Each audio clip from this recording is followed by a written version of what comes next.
होता है जोड़ना, विश्लेषण का मतलब होता है किसी चीज का अलग अलग करके उनका विस्तार से अध्ययन करना। तो किसका अध्ययन है? मानव समाज। मानव समाज में हमने आदिवासी समाज से लेके वर्तमान समाज तक, अध्याय 2 में हम विश्व की जनजातियों का अध्ययन करते हैं।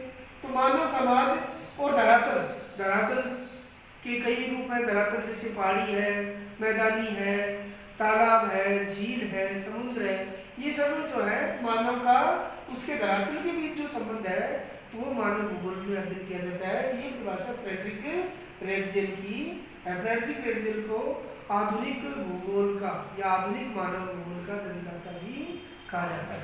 Father of modern human geography. पुस्तक का क्या नाम है? फ्रेडरिक रेटजेल की एंथ्रोपोज्योग्राफी।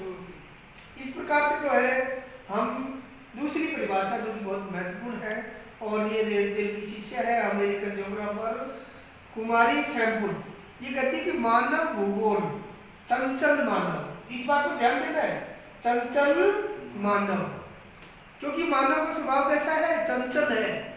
और पृथ्वी का स्वभाव कैसा है? अस्थायी पृथ्वी। यानी पृथ्वी पर आज जो पृथ्वी पर भूआकृतियां हैं, हो सकता है वो कल नहीं हो, क्योंकि हो सकता है किसी समय में अरावली दुनिया की सबसे ऊंची पर्वत श्रेणी रही हो, और आज अरावली जो है दुनिया की प्राचीनतम पर्वत श्रेणी है। इसी प्रकार से आज हिमालय, अरावली के समय में हिमालय था ही नहीं, आज धरती पर हिमालय है जो कि दुनिया की नवीनतम वलित पर्वत श्रृंखला है। तो चंचल मानव और अस्थायी पृथ्वी, इस प्रकार से पृथ्वी का स्वरूप कैसा है? अस्थायी, बदलता रहता है। और मानव का स्वभाव कैसा है? चंचल। इनके बीच के परिवर्तनशील संबंध, इनके बीच संबंध भी क्या होते रहते हैं? परिवर्तनशील। पहला मानव जो है प्रकृति के साथ जो है बिल्कुल अनुकूलन स्थापित करके रहता था, आज मानव ने प्रकृति में कुछ बदलाव करने की कोशिश की है। तो मानव और प्रकृति के संबंध क्या है? परिवर्तनशील है। तो मिस सैम्पल कहती है, कुमारी सैम्पल कहती है कि मानव भूगोल चंचल मानव और अस्थायी पृथ्वी के पारस्परिक परिवर्तनशील संबंधों का अध्ययन है। इसी प्रकार से डेक्कन और पिट्स के अनुसार, डेक्कन और पिट्स क्या कहते हैं? डेक्कन और पिट्स कहते हैं कि मानव और उसके कार्यों को समाविष्ट किया जाता है। बहुत ही सिंपल परिभाषा है। यदि तुम्हें और परिभाषा याद नहीं रही विद्यार्थियों, तो हमें ध्यान रखना है डेक्कन और पिट्स की परिभाषा। मानव, हम जानते हैं मानव और उसके कार्य, इनको किसी में समाविष्ट किया जाता है। मानव के कार्य है ना, प्राथमिक आर्थिक गतिविधि, द्वितीयक आर्थिक गतिविधि, तृतीयक आर्थिक गतिविधि, चतुर्थक आर्थिक गतिविधि, पंचम आर्थिक गतिविधियां, ये सब किसके कार्य है? ये सब मानव के कार्य। तो डेक्कन और पिट्स कहते हैं कि मानव और उसके कार्यों को मानव भूगोल में सम्मिलित किया जाता है। अब हम मानव भूगोल की प्रकृति के बारे में समझेंगे। क्या समझेंगे? मानव भूगोल की प्रकृति। तो मानव भूगोल की प्रकृति, पृथ्वी पर मानव निर्मित दृश्य दिखाई देते हैं उन सब का अध्ययन।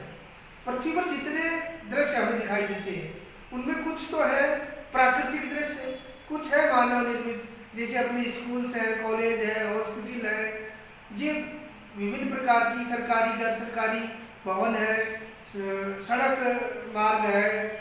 तो इस प्रकार से जितने भी मानव द्वारा निर्मित दृश्य दिखाई देते हैं वो मानव भूगोल के अध्ययन क्षेत्र में आता है। प्रकृति में क्या आता है? अध्ययन क्षेत्र। तो मानव भूगोल के अध्ययन क्षेत्र में क्या है? मानव निर्मित समस्त दृश्य। इससे तात्पर्य यह है कि मानव क्रियाकलाप इसकी केंद्रीय बिंदु है। मानव भूगोल की केंद्रीय बिंदु क्या है? मानवीय क्रियाकलाप। मानव के जो क्रियाकलाप है वो मानव भूगोल की केंद्रीय बिंदु है। अब मानव भूगोल में इस प्रकार से हमने देखा कि मानव केंद्रीय भूमिका में है और मानवीय गतिविधियों और मानवीय क्रियाओं का अध्ययन करते हैं। अब हमारा पहले चैप्टर की लास्ट बात है कि मानव भूगोल में 3 विचारधाराएं आती हैं। ये विचारधारा है नियतिवाद, संभववाद और नवनियतिवाद। इनके बारे में अलग अलग हम थोड़ा जानकारी प्राप्त करते हैं। नियतिवाद या इसे हम निश्चयवाद भी कहते हैं। नियतिवाद को दूसरे नाम से जानते हैं, निश्चयवाद के नाम से जानते हैं। तो निश्चयवाद में जो है आता है कि प्रकृति निर्धारित करती है कि मानव कैसा होगा, मानव की क्रियाकलाप कैसे होंगे, इसका निर्धारण प्रकृति करती है। इसका निर्धारण कौन करता है? प्रकृति करती है। तो प्रकृति, जैसे हमने देखा कि दूसरे अध्याय में हम पढ़ेंगे कि एस्किमो बर्फ का घर बनाते हैं, इग्लू। पत्थर का क्यों नहीं बनाते? क्योंकि वहाँ बर्फ उपलब्ध है। तो इसको बर्फ का घर बनाने के लिए, इग्लू के लिए मानव को प्रकृति ही बाध्य कर रही है। हमारे उष्णकटिबंधीय क्षेत्रों में केले की खेती होती है, रबर की खेती होती है, इस प्रकार की उष्णकटिबंधीय में वहाँ की जलवायु के अनुसार फसलें होती है। तो इसको कौन निर्धारित कर रहा है? प्रकृति निर्धारित कर रही है। इस प्रकार फ्रेडरिक रेटजल अपनी पुस्तक एंथ्रोपोजियोग्राफी में इसके बारे में विस्तार से बताते हैं कि नियतिवाद या निश्चयवाद, निश्चयवाद का मतलब प्रकृति निर्धारित करती है कि मानव का जीवन कैसा है। इसके दूसरे सबसे बड़े समर्थक है कुमारी सैम्पुल, जो कि अमेरिका की थी और फ्रेडरिक रेटजल की शिष्या है। इन्होंने पुस्तक लिखी पर्यावरण पर मानवीय प्रभाव 1911 में, influences of environment on human. 1911 में इन्होंने पुस्तक लिखी सैम्पुल ने, जिसमें बताया कि मानव प्रकृति की धूल मात्र है और प्रकृति उसके बोन्स, हड्डियों में, टिश्यूज, ऊतकों में प्रवेश कर चुकी है और मानव वैसा ही होता है जैसा प्रकृति उसे बनाना चाहती है। तो ये सैम्पुल ने इस प्रकार से परिभाषा अपनी पुस्तक में 1911 में दी। इसमें बताया कि जो लोग, उदाहरण भी दिए सैम्पुल ने निश्चयवाद के और नियतिवाद के समर्थन में। क्या उदाहरण दिए? अब जो लोग समुद्र तटों पर रहते हैं उनके हाथ जो है मजबूत होते हैं क्योंकि वो तैरते हैं। दूसरा उदाहरण दिया, जो पर्वतीय क्षेत्रों में रहते हैं उनके पैर अधिक मजबूत होते हैं क्योंकि उनको पहाड़ी क्षेत्रों में गुरुत्वाकर्षण बल के विपरीत चढ़ना पड़ता है। तो इसका निर्धारण किसने किया? प्रकृति ने किया। तो सैम्पुल निश्चयवाद की समर्थक है, रेटजल की शिष्या है। दूसरी है संभववाद। संभववाद, पॉसिबिलिज्म, इस शब्द को सबसे पहले जिसने गढ़ा, ये इस शब्द का सबसे पहले प्रयोग किया, वो है फैब्रे। फैब्रे के इतिहासकार थे, उन्होंने संभववाद शब्द को दिया या गढ़ा।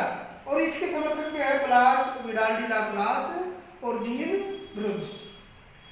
इन्होंने बताया कि चारों तरफ संभावनाएं ही संभावनाएं हैं और प्रकृति बहुत सारी संभावनाएं उपलब्ध कराती है और मानव इन संभावनाओं के मालिक होने के नाते इन संभावनाओं में से किसी एक संभावना का चुनाव कर सकता है।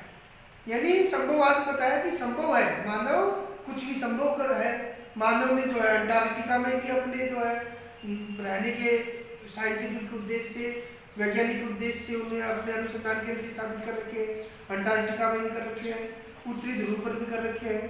तो Blache, Brunhes, Vidal de la Blache का मत है कि मानव अपनी ज्ञान से, तकनीकी से जो है संभावनाओं की तलाश कर सकता है। और उदाहरण दिया उन्होंने, क्या उदाहरण दिया कि कनाडा, जो कि गेहूं की खेती के लिए उचित स्थान नहीं है क्योंकि वहाँ की जलवायु की प्रकृति क्या है? ठंडी है। कनाडा की जलवायु क्या है? प्रकृति क्या है? ठंडी। देशीय देश है कनाडा। अब कनाडा की जो है, आप देखिए लोकेशन जो है, ये लगभग शीतोष्ण कटिबंध से ऊपर है इसकी स्थिति। कनाडा, ये कनाडा की लोकेशन देखना। तो कनाडा जो है इसकी लोकेशन शीतोष्ण कटिबंध से भी ऊपर है, लेकिन जो है कनाडा ने गेहूं की खेती में आत्मनिर्भरता तो प्राप्त की, निर्यात भी किया। तो इस प्रकार ये संभववाद का उदाहरण देते हैं कि मानव अपनी तकनीकी माध्यम से कुछ भी संभव कर सकता है। तो संभववाद वालों का अब इन दोनों के बीच की विचारधारा है नवनियतिवाद या नवनिश्चयवाद। ये जो है नवनियतिवाद या नवनिश्चयवाद, इस विचारधारा के समर्थक या इस विचारधारा को देने वाले ग्रिफिथ टेलर कहते हैं इसे रुको एवं जाओ। तो ग्रिफिथ टेलर जो है प्रकृति में मानव की भूमिका ट्रैफिक हवलदार से करते हैं। किससे करते हैं? ट्रैफिक हवलदार से करते हैं। और ट्रैफिक हवलदार जो है उसके बारे में कहते हैं कि वो जो है ट्रैफिक